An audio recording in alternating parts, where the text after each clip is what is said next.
Hello दोस्तों, स्वागत है आपका स्पार्क कोचिंग सेंटर में। तो गाइज आज की वीडियो में हम देखेंगे क्लास 11th की ज्योग्राफी, जिसका चैप्टर नंबर है 7th। और इसमें हम पढ़ेंगे वायुमंडल का संगठन तथा संरचना। देखिए, जो वायुमंडल है वो किस तरीके से बना हुआ है, किस तरीके से विकसित है, ये हम जानेंगे। किस तरीके से फैला हुआ है, साथ ही साथ हम यहाँ पर जानेंगे इनके इंपॉर्टेंट क्वेश्चन। तो गाइज अगर आपने चैनल को सब्सक्राइब नहीं करा है तो चैनल को सब्सक्राइब कर लें। साथ ही साथ हमारा एक और यूट्यूब चैनल है जिसका नाम है spark coaching centre for English, उस पर सिर्फ इंग्लिश पढ़ाई जाती है। साथ ही साथ आपको यहाँ पर भी इंग्लिश की वीडियोस मिल जाएंगी, प्लेलिस्ट बाकायदा बनी हुई हैं। तो चैनल को सब्सक्राइब कर लें, बने रहें चैनल के साथ, क्योंकि जब 12th क्लास में आप आएंगे तो कहीं ना कहीं हम यहाँ पर और भी चीज़ें आप लोगों के लिए लेकर आएंगे।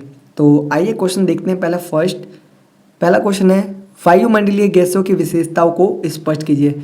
जो वायुमंडल में गैसें हैं उनकी क्या विशेषता है, इस चीज़ को आपको डिफाइन करना है।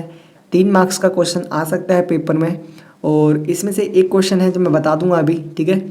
तो वो तीसरा और चौथा क्वेश्चन है, कहीं ना कहीं बहुत ही इंपॉर्टेंट है अपने आप में ही। इनको जरूर प्रिपेयर करके जाइए ताकि आपके अच्छे मार्क्स आ सके, ठीक है।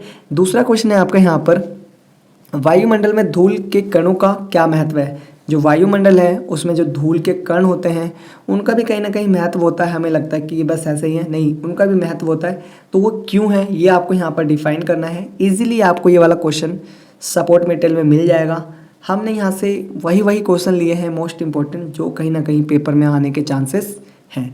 तो इन क्वेश्चंस की आपको जस्ट एक बार पढ़ना है और फिर इनका आंसर देखना है कि क्या इनके आंसर में बोला गया है। अगर आपको पूरा एज इट इज़ याद नहीं हो रहा तो कोई बात नहीं, जस्ट आपको उसको पढ़ना है और पेपर में ट्राई करना है कि अपने अकॉर्डिंग लिखें, ठीक है। ऑन लैंग्वेज लिखें, कि खुद की लैंग्वेज। नेक्स्ट क्वेश्चन है आपका, अक्षोभ मंडल को वायुमंडल की सबसे महत्वपूर्ण परत क्यों माना जाता है। देखिए, अक्षोभ मंडल है, इसको वायुमंडल में सबसे महत्वपूर्ण परत क्यों माना जाता है, ये आपको डिफाइन करना है। तो देखिए, इसका जो निर्माण है वो कहीं ना कहीं जीरो से लेकर कह सकते हैं आप 13 किलोमीटर, ठीक है, इसका निर्माण है। और इसमें ऑलमोस्ट सारी चीज़ें हैं, जीवन इत्यादि। तो यहीं से कई चीज़ें पता लगती है, मौसम इत्यादि के बारे में भी।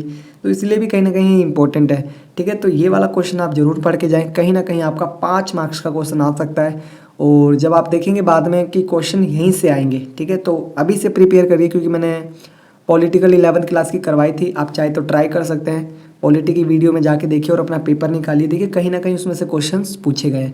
तो ट्राई करें कि इन क्वेश्चंस को प्रिपेयर करें। आगे देखिए, क्वेश्चन नंबर 4 है आपका, वायुमंडल की संरचना का वर्णन कीजिए। देखिए, वायुमंडल की जो संरचना है, जैसे वायुमंडल में 5 मंडल हैं। जैसे पहला है अक्षोभ, दूसरा है समताप, तीसरा मध्य, चौथा आपका आयन मंडल, पांचवा आपका हो गया बाह्य मंडल।